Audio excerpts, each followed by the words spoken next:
The chapters could be two chapters, sometimes it's one chapter. I remember the first time taking a class and I had 60 pages to read in 1 week. Kate, I got really scared. Surprised. So specific. I said, okay, what do I do? I can't wait till Wednesday to try to do this. So I had to start as early as Thursday, just breaking it into chunks. So first of all, I had to be specific what I wanted to do. The next thing I had to make it measurable. So I'm going to read 10 pages. 10 pages within this hour. Take a break. Do what I need to do. Come back and schedule time. And then I had to set attainable goals. And I think one of the challenges a lot of people have when they set goals, they sit down there and say, I'm going to read 60 pages in 1 hour. Listen, that's almost impossible. So instead of trying to read 60 pages in 1 hour, why don't you give yourself 5 hours, 6 hours to read 60 pages? But instead of reading it in one 5 hour chunk, break it up into little bites. Like you can do one on Thursday, do 10 pages on Thursday, do 15 pages on Friday. Just break it up so that it's not overwhelming. Then you talk about time bound. I think one of the big things also with online learning is it's this myth. No one is basically telling you what to do, right? So it's almost like you're free. So that's the trap. So my goals, I had to make sure my goals were time bound, where I say, okay, I'm going to finish reading these 60 pages before Monday so I can get to write my paper, participate in discussion posts and all that stuff. So I definitely use the SMART goals to help me achieve my dreams of studying at the University of People. Sander has asked just around whether you have tests or assignments every week. So maybe for those that aren't as familiar, I know obviously Botterdam's on the business administration course. As we all know, we have other courses and programs here. But Botterdam, perhaps you can just explain to Sander what your week to week looks like regarding any assignments or tests that we do here at the university. Well, tell me the question again. I'm sorry, I missed it. So Sander had asked, do we have tests or assignments each week?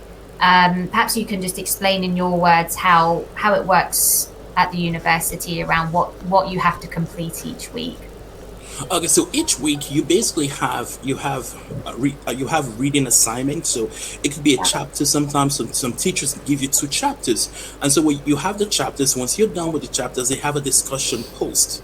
So the discussion post, sometimes they'll tell you, well, not less than 100 words or not more than 300 words. And so you write the discussion post, you post it to the forum. And when you post it to the forum, you have up to Wednesday to respond to your fellow classmates, but you cannot respond until you've posted yours. Most weeks, you also have a written assignment. A written assignment, basically, it expects you to use the APA format to write maybe a 2-page, sometimes teachers will tell you, well, 2 pages, 2 pages, maybe 500 words, whatever it is, but you have to use it has to be a formal college paper, and so that's what that's also due by Wednesday.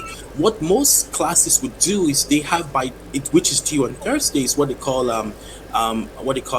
your learning journal. Your learning journal is basically, this is where you express to this is just between you and the instructor, where you can tell the instructor, well, this week was challenging. You basically you can pour out your heart, but most instructors also give you a focused question for you to answer, and once you answer those questions, you post it. There's not really right or wrong answer. The instructor is just trying to get your feedback and to see what your challenges are for that week. So it's really the big thing, Kate, is just spacing it out. You have to space it out, because if you wait till Wednesday, it just gets overwhelming and frustrating. I mean, procrastination. I mean, that leads us on to balancing the time. So let's talk about this. So I think this is a really interesting statement here. I pulled this from a very popular blog that we have on the UO People website. May I just suggest to everybody on here, if you haven't visited our blog pages on our site, please do so. We have thousands of blogs that are published by our amazing content team on so many different topics, all sorts of topics, and outside of what the university does as well. But this is what I took from it, and it was about, in online learning, you must be your own motivator, timekeeper, and disciplinarian. But you must also be your own cheerleader and celebrate the small wins. So in Botterdam, I know that you took a leave of absence for a little while, for a period during your time here at the university. And I would love to know maybe what techniques you applied to try and shift your mind a little bit to get into the space of understanding online learning and motivating yourself to get things done and celebrating those wins, because it is really hard, isn't it? It is hard. I think, Kate, when I got into the online learning space, I had three misconceptions. I basically call them three myths. Number one, I thought it was going to be easy. It was just going to be, oh man, I was just was going to be a breeze. Please, yes. It was a shocker for me. The second myth I had, I said it should take less study time. It's online learning. I can just take my textbook and read it in 1 hour and answer the questions. Man, I'm smart. I'm good. I can do this. That was another myth. The last myth I had was I could procrastinate to the last minute and try and answer the questions, and many times I failed. So I like what you said earlier. You said in online learning you have to learn to be your own motivator. That's one of the things I had to learn to do. I had to learn to motivate myself, because I talk about 3Ds. One of the 3Ds is discouragement. You're going to get discouraged, and most people who are listening to me right now will agree with me. With online learning, there are going to be days you're just discouraged. It's like, oh my God, I can't even get. I remember taking a class, and the professor kept talking about you have to make sure you use the APA format. And I was just, for the life of me, I couldn't figure this thing out. I wanted to, many times I talked myself out of quitting.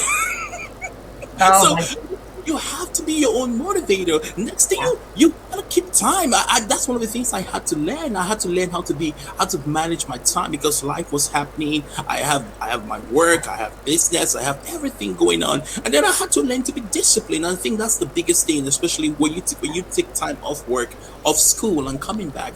It's like you have to learn that discipline, and which was what I had to do to be able to get back into the flow of things. yeah, absolutely. And then coming up to really talking about our peers and asking for support and review. Can you just talk about how do you work with others within your classes? How do you stay connected? And how do you support each other to make, see how your way of learning works best for you? How do you sort of engage with other students? Well, I think when you're taking a class with fellow students, within 9 weeks, after a while, you start growing close to them, because you're reading their work, you're critiquing their work. And I remember one of my classes, one of the students created a WhatsApp group just so Yeah, we can communicate and help and say, oh, hey Bassi, wait, I was studying this stuff. What hey, did the professor? Bassy. Yeah, that's my last name. What does I this know, mean? it's funny. And that's one of the ways we stayed in touch. And also, like, you online learning, you need all the support you can get. And I want to encourage anyone, you have to be willing to ask for help. And that's one of the things I've Yeah, learned, just asking for help, talking to my professor, talking to my classmates, and also helping using the resource center provided by University of the People. absolutely. So, management and scheduling, and we did have a question there from Naomi, who said, "What do you suggest for a person that works 40 hours a week to manage times for their assignments?" So, Bottadem, you work full time as well, right? Yes, I do. Right. We want to hear. well, well, Tell well, us. Tell well, us Kate, how you manage your time. We're very interested, because this is very important for people to make this work around work. Kid, one of the things you realize, we make time for things that are important to us. Sometimes I used to tell myself I didn't have time, but somehow I was all caught up on all my TV shows.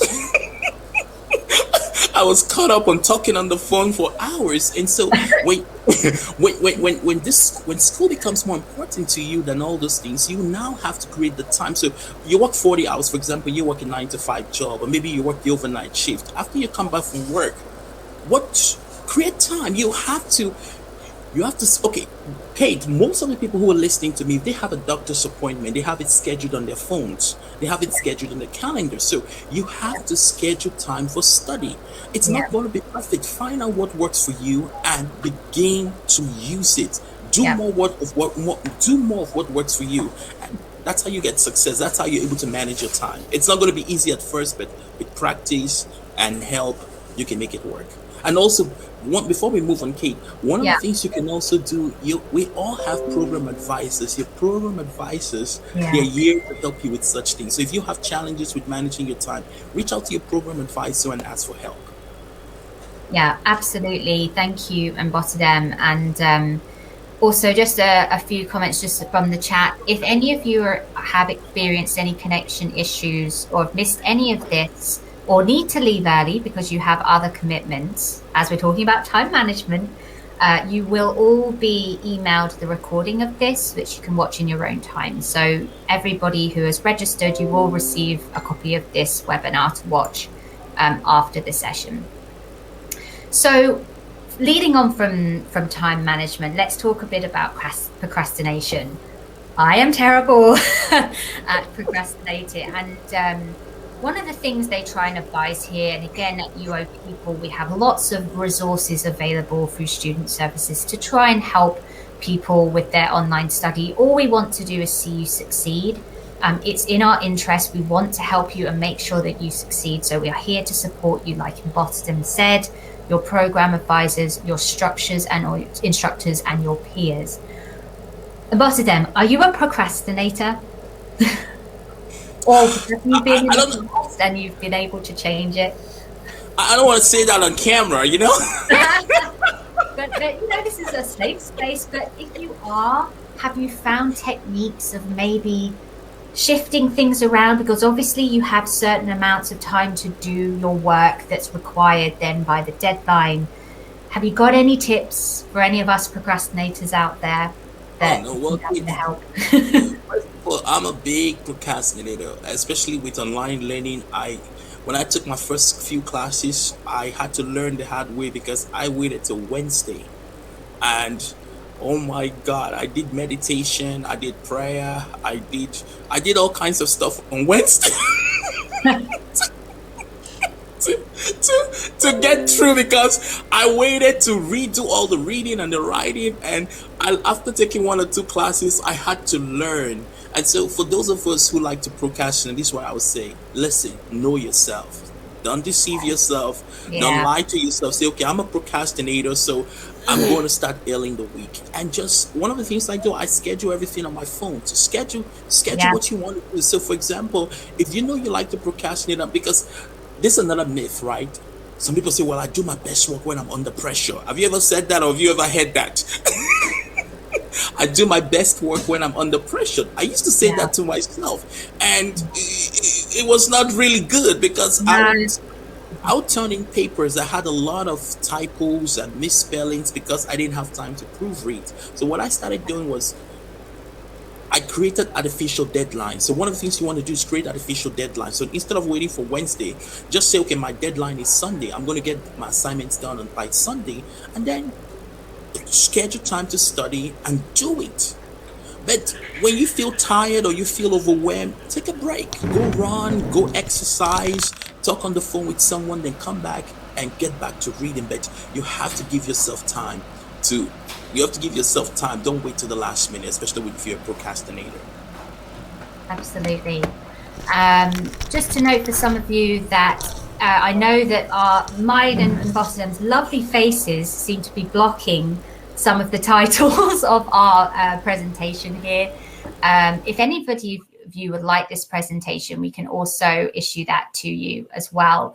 But obviously we'll note for the settings next time. And of course, I will talk through everything, but I'm glad you can see the majority of the screen. What we like to do with these, we could turn our cameras off, but I just feel like it's great for us to see you and see each other.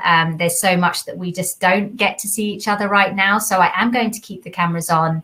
But again, thank you so much for letting me know about the settings, and we'll do that for next time. So creating a safe study, a comfortable and safe study space. It feels like such a simple thing. It almost feels like, of course you would want a comfortable study space, but it's so important that you really are productive in the area that you're working so that you can focus. Bottom, where in the house do you study? Do you have a place that you sort of go to, or like how do you manage your space so that when you are working and doing your assignments that you are able to focus and that you feel productive and not distracted by things going on at home?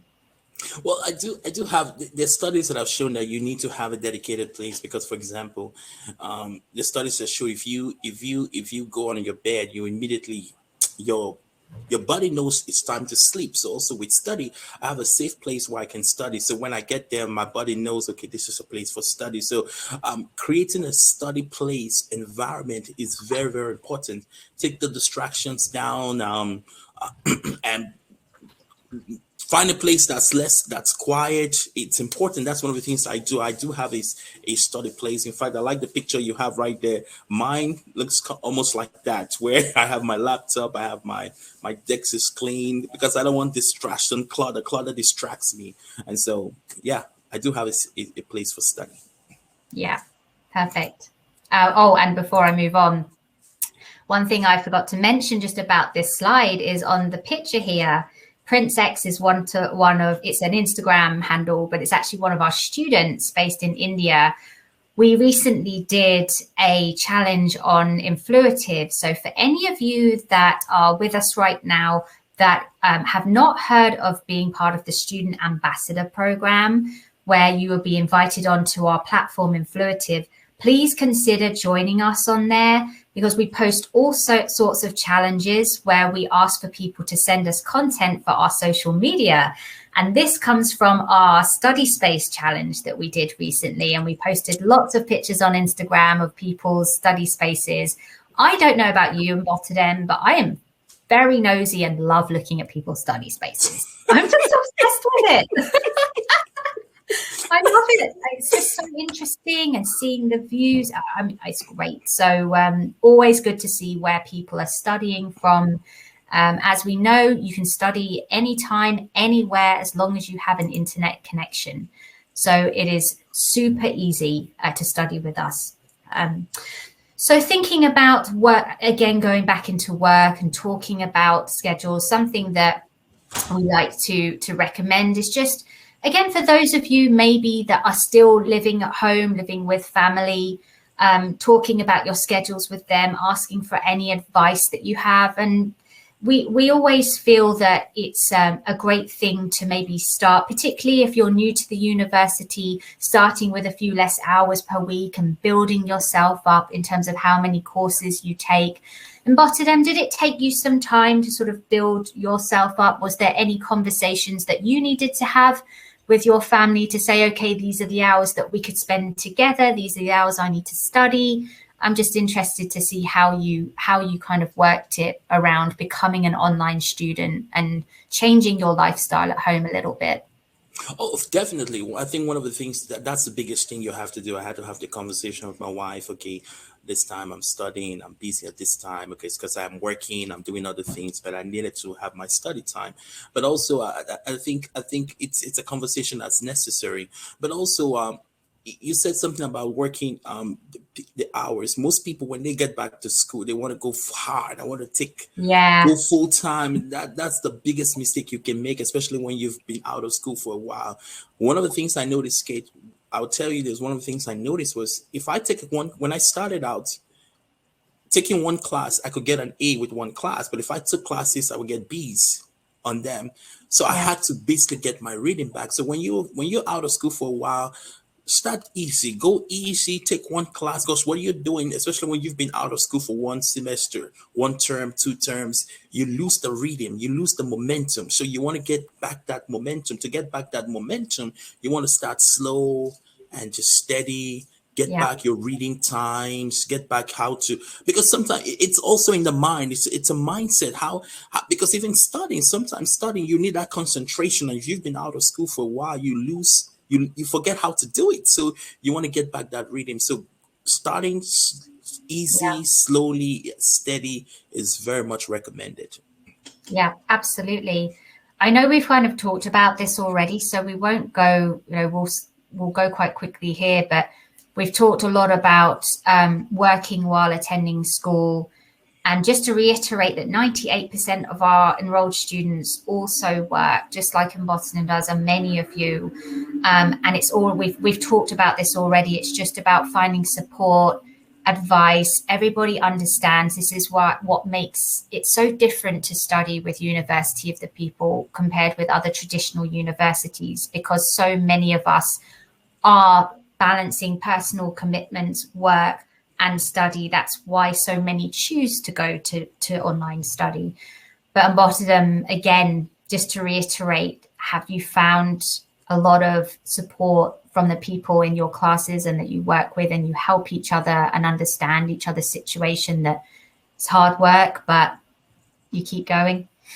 Oh yeah, definitely. I think it's funny. Sometimes you build friendship from these classes. I mean, I have friends in Pakistan, Dubai, Nigeria, Yeah, South amazing Africa. places. It's just because when we're in the class, you're interacting with them, you're asking for help, you go into the forums for the courses, and you're asking questions. Someone's responding. You get to know them, and so yeah, it's amazing how just asking for help and connecting with people has been beneficial to my study at the University of the People. Yeah, absolutely. So one of our attendees have just said, first of all, you've had some lovely comments in Rotterdam. Someone said that you were super cool. Thank you. I Good old like that. Hector. Thanks, Hector. Someone really nice as well, just saying about, we do work. It's absolutely true. We work across a lot of different cultures, a lot of different time zones, ages. You're never going to meet such a diverse group of people as you will at University of the People. And so something remote is respect of each other's differences, any cultures, understandings. It's really important part of our makeup of the university. And we try and nurture a very positive environment and international environment. It's what makes it so fun about studying here. So just like Emboston said. So a couple of things I'd like to go through for those of you that are currently on a leave of absence.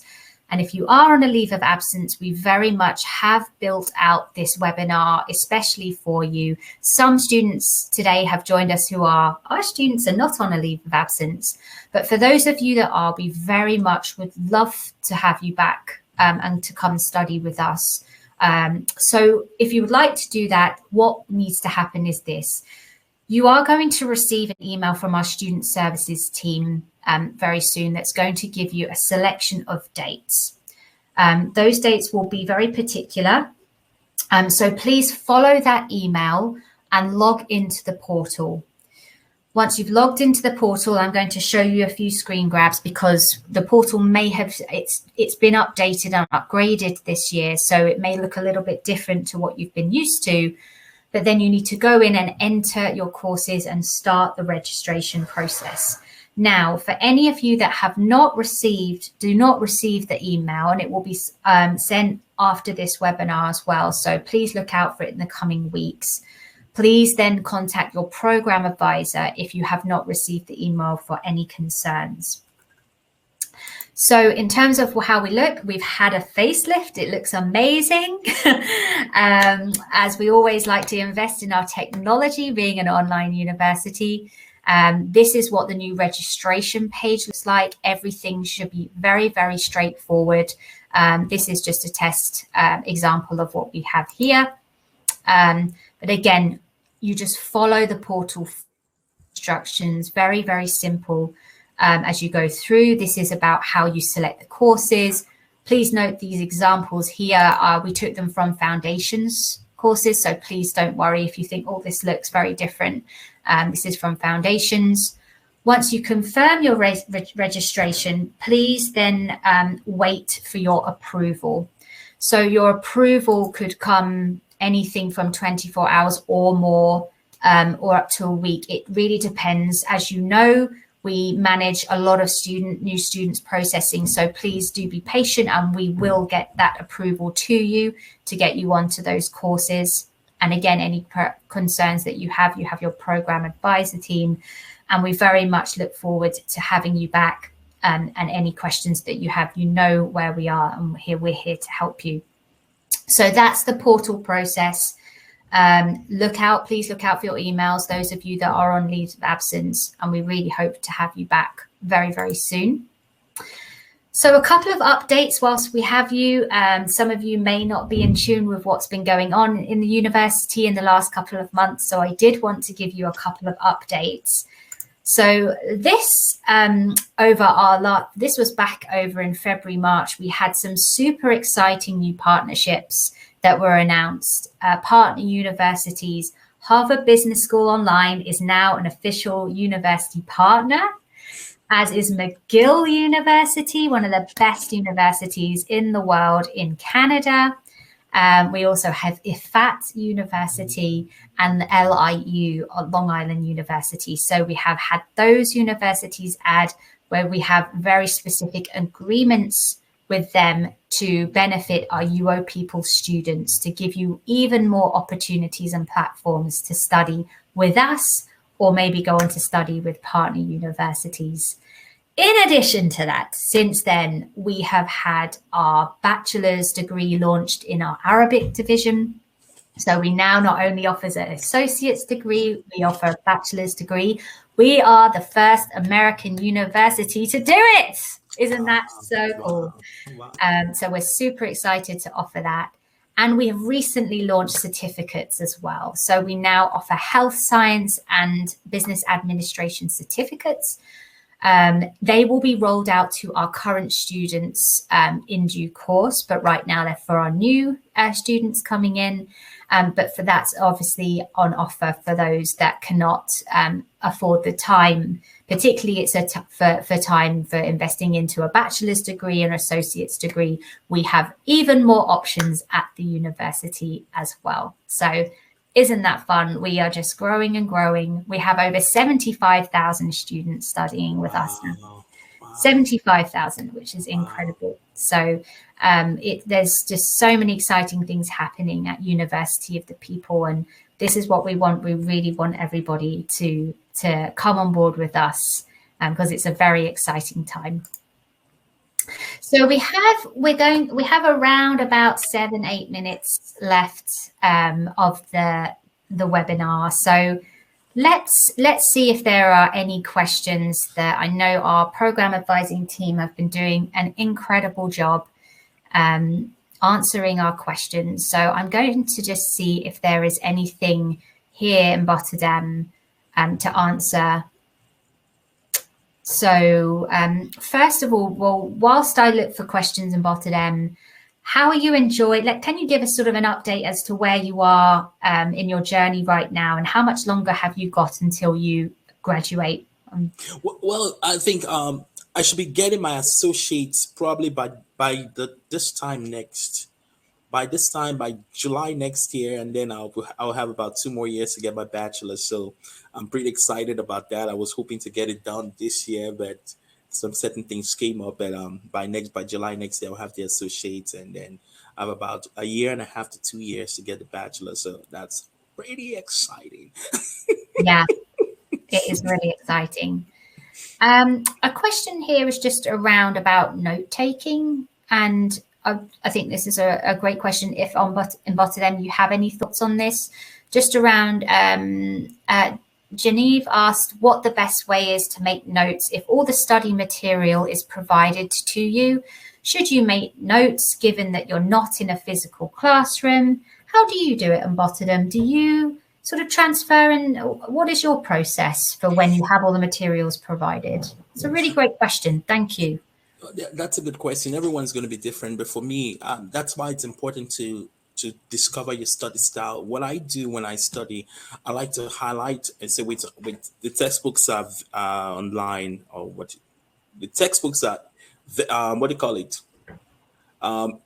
Virtual textbooks. So Right. with virtual textbooks, what Right. I can do, what Course you can do, materials, yeah. the course material. So you can highlight it. But one of the things I also like to do, like even while we've been talking, I take notes. So when I'm reading, I say, okay, this person we just talked about opportunity cost. I try to write it in my own words, because again, when you're reading a lot of pages, is you tend to forget, or you tend to zone out. So one of the things I stay in the moment is I like to take notes. I like to write and just, okay, explain it in my own words. And then I like to, like, if you notice, I like to draw diagrams. I draw diagrams and Yeah. just so again, find out what works for you. If note taking when you're reading works for you, do it. Some people like to read out loud. I mean, that could make it longer, but whatever works for you, because at the end of the day, you're going to take the test, you're going to be taking the exams, and you need to be able to recall the material. So whatever you do to recall things is what I advise you to do. So for me, I like to take notes, I like to write, and I like to try to reframe what I've read in my own words so that it sticks in my memory. Yeah, absolutely. Um, I'm just having a look at some. There's so many lovely comments. Thank you all so much for all of the comments. And again, the program advising team have done an amazing job today with all the answers as well. One question somebody just asked me was that I'd mentioned the ambassador program and how you join. So you are invited as a new, when you become a new student, each term we enroll, we send an invite. Now, you may have been sent that invite already in the past. So no worries if you haven't, seen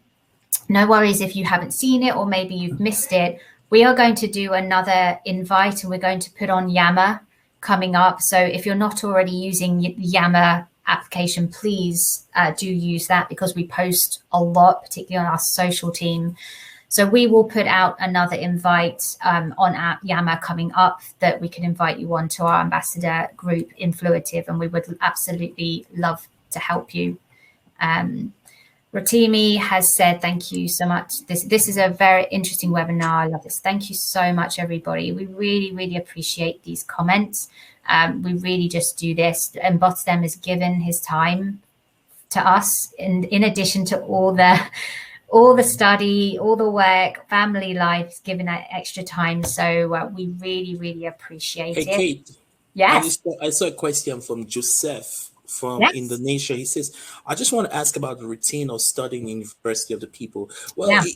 we talked about that earlier, but one of the things we have at the beginning of the week, you have up to Wednesday to turn in your assignment, and then Thursday for the learning journal. So one of the things you're going to be discussion questions are due on Wednesday, and then you have a written up assignment which is due on Wednesday, and then you Yeah. have learning journal which is due on Thursday. For the weeks that you have the exam, which is usually the third, the sixth, and then the ninth week, when you have an exam, they are going to be due on Wednesday. So that's the routine. So you have about a week, roughly a week. The week begins on Thursday and ends on Wednesday. So you have roughly about maybe 7 days or 6 days to get your work done. And some professors require you to post your discussion assignment by Sunday.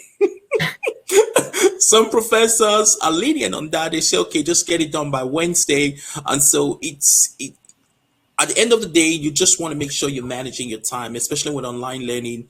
Things happen so fast. 9 weeks can look so long and so overwhelming. So it's just managing your time from week to week, winning. Sometimes some weeks are going to be, you're going to feel overwhelmed. You want to quit. Some weeks you're going to be like, yeah, I got everything done on time. Some weeks your peers are going to grade your assignments and you get so mad. Yeah. But you can always talk to your professor. Your professor, usually what they do is when you complain about that, they readjust it. But whatever you do, you have your professors, you have your program advisors, and you Yeah. have the learning center to get all the help you desire. Yeah, absolutely. Thank you so much, Mbartadam. You're I think welcome. that's probably an amazing way to finish off. Appreciate again all the amazing supportive comments that we've had from this webinar today. So many people giving their time to come and join us today. So thank you all so much for coming. We have all your details. If there's anything you want to follow up on, please let us know. And yeah, it's a real pleasure chatting to you all. It's been super fun. I hope you've all enjoyed it. And Bottom and I basically have a very light-hearted approach to these, that we basically just have a really good time and chat, and I hope you've all really enjoyed it as well. So Hey Kate, can I end yeah, with this with three C's for success in online learning? Three C's. Number one, yeah, clarity. yep, What do you want? Most of you signed up initially because you wanted to get your degree, but life has happened, things have come up, you got discouraged, family stuff. But get back to your why. Why did you sign up initially? You wanted your degree. Get clear on that. Get clear on your why. The next thing, the next C, the second C is going to be commitment. Online education is going to be challenging. It doesn't matter if you go to a physical school or online school, there are going to be challenges. Nothing happens in your comfort zone. It's not going to be comfortable. It's going to be a stretch. So you want to be committed to the long haul. Is it going to take you 4 years? Is it going to take you 2 years? Whatever is going to, however long it's going to take you, you want to stay committed. And lastly, you want confidence. How do you get confidence? Confidence comes from getting little wins on the way. So yeah, give yourself little wins. When you read your 10 chapters, do a little dance, yeah, get an ice cream. If you like to work out, go work out, eat some veggies, whatever you do. That's how you build confidence. Celebrate your wins. And the more you celebrate your wins, the more your confidence will grow. As your confidence grows, you're going to stay in school. So again, the three C's are: number one, get clarity. Number two, commitment. Number three, confidence. Get confidence along the way. Those are the three C's for success in online learning. I can't top that. That's amazing. Bottom, thank you. It's a You're welcome. pleasure. Thank you for being an amazing student with us. And thank you to everybody, amazing students out there joining us today. You will all be sent a copy of this webinar. Please feel free to forward it on. If you have friends or family that want to watch this, please do feel free to forward it on. And for those of you on leave of absence, we very much look forward to having you back. Wow, Johannes, thank you, Kate and Boji. It's midnight here. Gosh, thank you guys. Take care, everyone. We'll leave it there and stay safe.